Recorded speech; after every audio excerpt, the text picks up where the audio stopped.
தமிழக மக்களே, நீங்கள் பாவம் செய்யாமல் இருந்திருந்தால் இந்த மக்களுக்காக யார் போராடுகின்றார்களோ அவர்களை தேர்ந்தெடுங்கள்.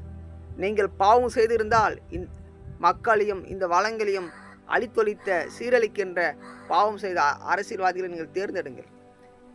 நாம் விடுதலை பெற்றதிலிருந்து இத்தனை ஆண்டுகள் வரை நம்முடைய வாழ்க்கை, நம்முடைய முன்னேற்றம் எந்த அளவிற்கு முன்னேற்றம் அடைந்திருக்கிறது என்பதை சிந்தித்து பாருங்கள். நீங்கள் வாக்களிப்பது யாருக்கான வாக்கு?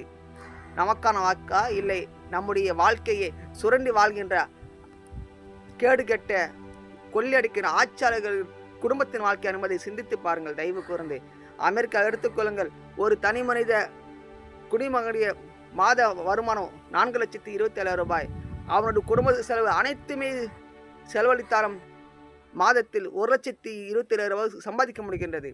ஆண்டில் 15 லட்சம் ரூபாய் சேமிக்க முடிகிறது. ஆனால் நாம் வாங்குகின்ற 30,000 சம்பளம் மாதம் ஆண்டில் பார்த்தால் 3,60,000 ரூபாய். அதில் 3,60,000மே விலைவாசிக்கு சென்று விடுகிறது. இப்படி விலைவாசிக்கு போனது மட்டும் இல்லாமல் இந்த ஆண்டு வருமானில் மீண்டும் கடன் வாங்குகின்றோம், லோன் வாங்குகின்றோம்.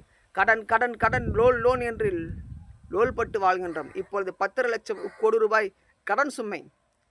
இதை யார் கடன் அடிப்பார்கள்? நாம் தான் கடன் அடிப்போம்.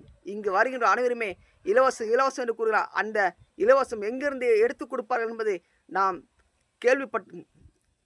கேட்டிருப்போமா? இல்லை. நாம் கேள்வி கேட்காதனால்தான் இன்றைக்கு கொள்ளையடிக்கிற ஆட்சியாளர்கள் எல்லாம் அனைவரும் கூட்டாக சேர்ந்திருக்கின்றார்கள். கூட்டணி வைக்கின்ற அனைவருமே நம்முடைய மக்களுடைய பணத்தையும் வளங்களும் கொள்ளையடித்து பெரிய பெரிய பணக்காரர்களுக்கும் முதல்களுக்காகவும் சேவை செய்கின்றார்கள். இந்த அரசாங்கம் மக்களுக்கானது உருவாக்கப்பட்ட அரசாங்கம் என்றால், இந்த ஆட்சியாளர்கள் மக்களால் தேர்ந்தெடுக்கப்பட்டது என்றால், இந்த ஆட்சியாளர்கள் மக்களுக்கு சேவை செய்யாமல் ஏன் பணக்காரர்களுக்கும் முதல்களுக்கும் ஆட்சி செய்து கொண்டு இருக்கின்றார் என்பதை நீங்கள் சிந்திக்க வேண்டும். நமக்கான நல்ல வேலை, நல்ல சம்பளம், இலவச கல்வி, இலவச மருத்துவம் இப்படி உருவாக்கி தர வேண்டியவர்கள் நம்மை வஞ்சிக்கின்றார்கள். நம்முடைய வாழ்க்கையை துன்பத்திற்கு ஆளாக்கின்றார்கள்.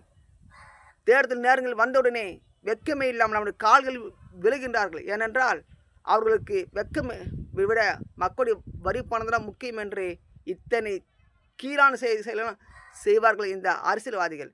இவர்களை ஒழிப்போம். மக்களுக்கான இந்த வளங்களை பாதுகாக்கின்ற ஒரு நல்ல ஆட்சியாளனுக்கு தேர்ந்தெடுப்போம்.